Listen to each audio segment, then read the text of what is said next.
کسی عورت کا خواب موصول ہوا ہے کہ اس نے یہ خواب دیکھی ہے کہ چھت سے پانی اتر رہا ہے۔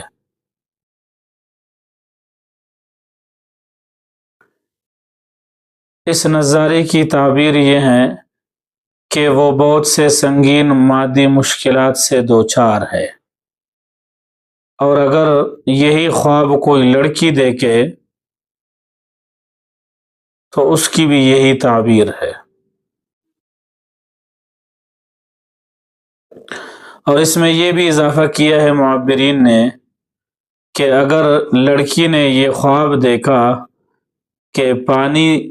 چھت سے اتر رہا ہے تو یہ اس کے خاندانی مسائل اور جھگڑوں کی موجودگی کی علامت ہے، اور یہ اس بات کی بھی تصدیق ہے کہ اس معاملہ میں اسے بہت